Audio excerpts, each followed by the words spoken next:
Orang Eropa jarang mandi.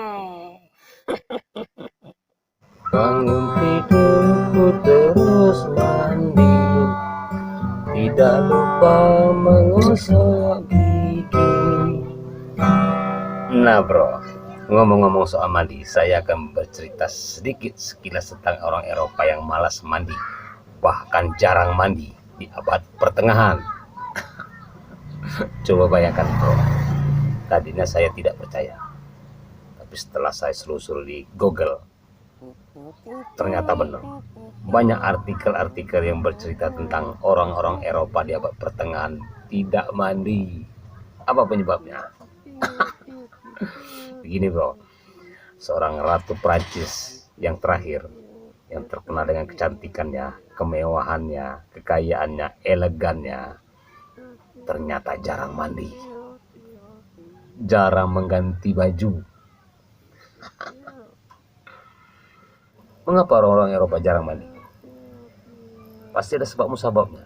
Saya pernah baca bro, katanya pernah ada wabah yang namanya, kalau nggak salah namanya Dead Plague, Black Death.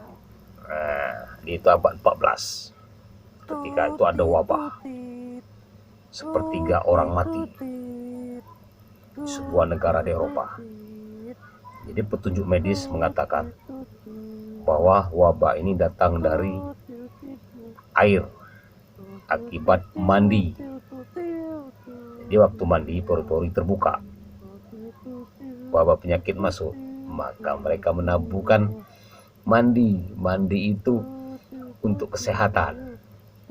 Maksud saya, jarang mandi untuk kesehatan, agar selalu sehat.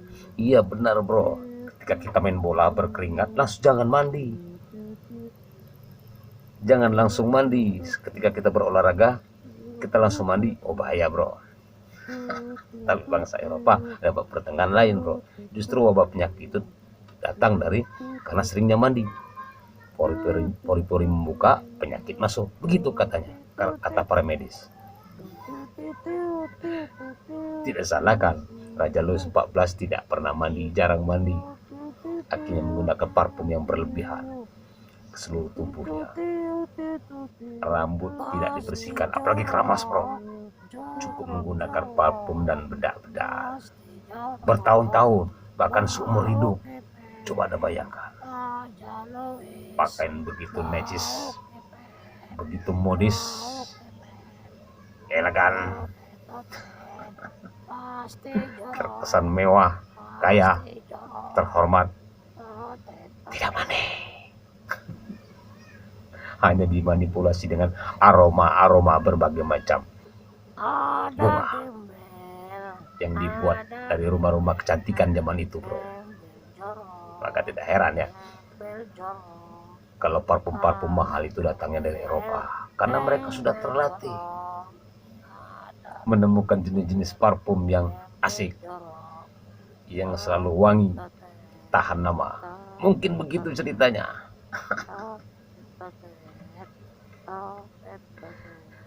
Jangan Anda tidak mandi. Mandilah yang teratur. Bersih-bersihlah yang teratur. Kalau orang muslim bersih-bersih minimal 5 kali dalam sehari semalam. Wudu. Lah habis berkembang biak, melakukan mandi wajib, mandi junub, dia bersih semua. Coba Anda bayangkan berapa kali mereka dalam setahun itu berkembang biak, melakukan hubungan intim, tapi tidak pernah mandi. Cukup dilap-lap pakai handuk. Setelah itu menggunakan pakaian lagi. Oh ya bro, kalau Anda ke hotel berbintang, hotel yang mahal, kalau mau mencari tempat buang air, cuci muka, atau bahkan mandi, pasti mencari ruangan yang tulisannya bathroom. Kalau di losmen mungkin tulisannya kamar mandi. Kalau di terminal mungkin tulisannya WC umum. Jadi begini bro, rupanya bathroom itu dalam bahasa Inggris. Itu nama yang biasa dipakai untuk menghormati, untuk mengenang seorang yang bernama Muhammad Bet, seorang muslim yang mengajarkan bangsa Eropa cara mandi, cara bersih-bersih. Jadi Muhammad Bet akhirnya dikenal dengan mereka bathroom, untuk kamar ruangan mandi. Begitu bro katanya. Seorang duta besar Rusia bahkan menyebutkan bahwa Raja Louis ke-14 itu tidak pernah mandi bro selama hidupnya. Coba anda bayangkan. Dikabarkan lagi kamarnya penuh kutu. Begitu bro. Saking jarangnya mandi. Lantas baunya seperti apa? Disebutkan bahwa sampai kematiannya Raja Louis ke-14 baunya seperti binatang liar. Terus lagi bro. Ratu Spanyol Elizabeth I bahkan mengaku hanya mandi 2 kali dalam hidupnya. Pertama waktu lahir, yang kedua waktu akan menikah. Coba anda bayangkan seperti apa baunya. Bau ketek, bau mulut, bau bisa berjuta-juta rasa bro. Tapi mereka pintar menyembunyikan bau-bauan ini bro. Bagaimana caranya? Iya parfum.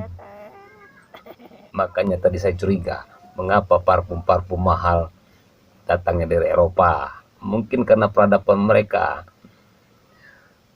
suka mencari teman-teman baru tentang parfum, menggabungkan berbagai macam aroma bunga untuk menjadi parfum, dan mereka menyemprotkan parfum secara berlebihan bro, untuk memanipulasi bau tubuh mereka.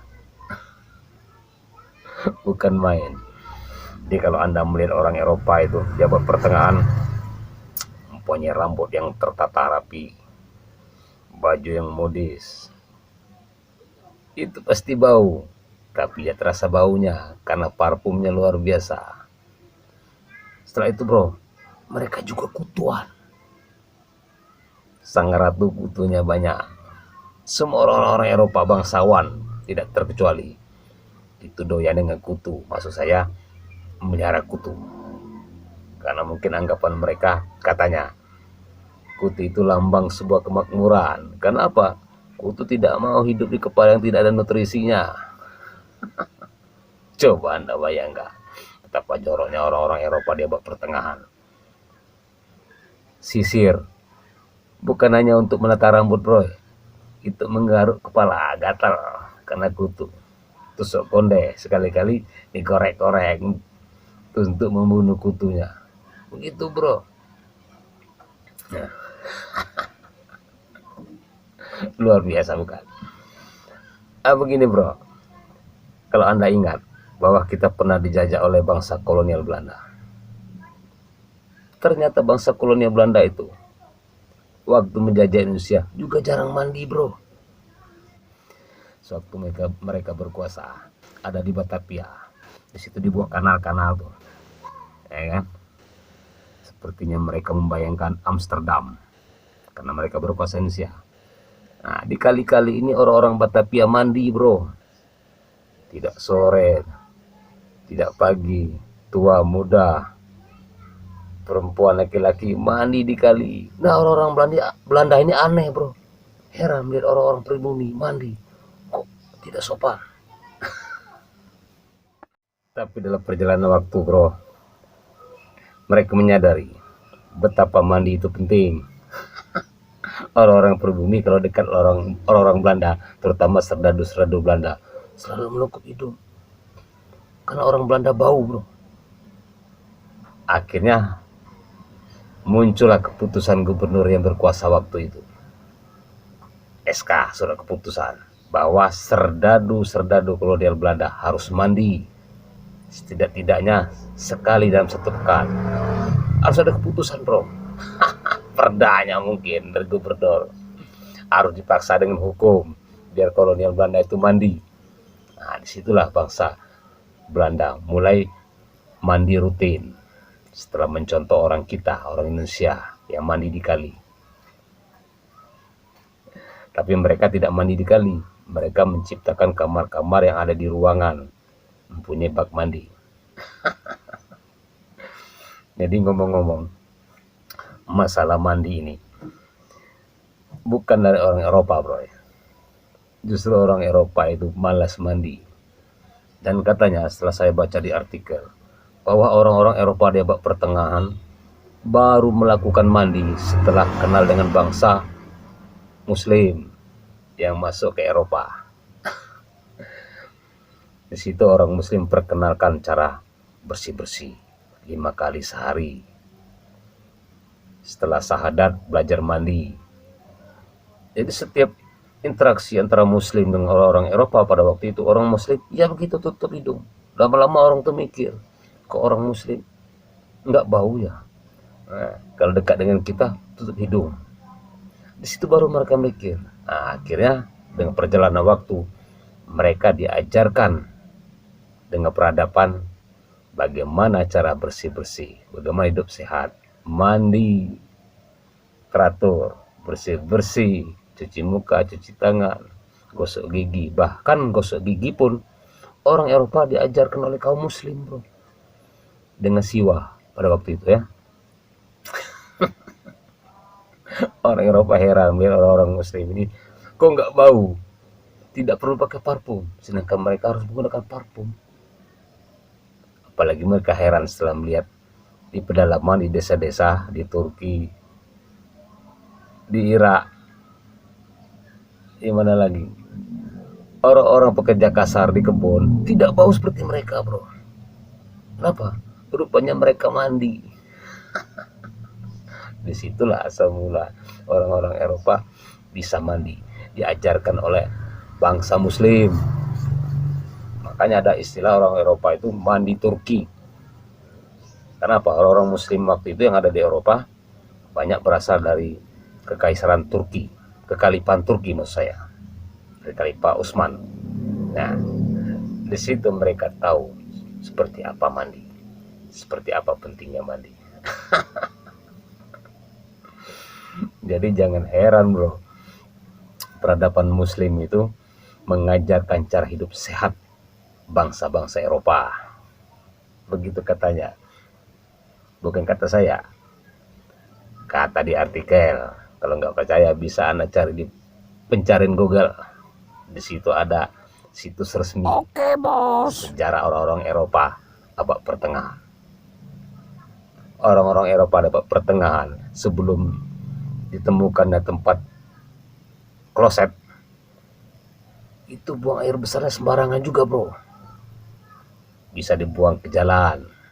Buset. Jadi jalan itu penuh dengan bau tinja,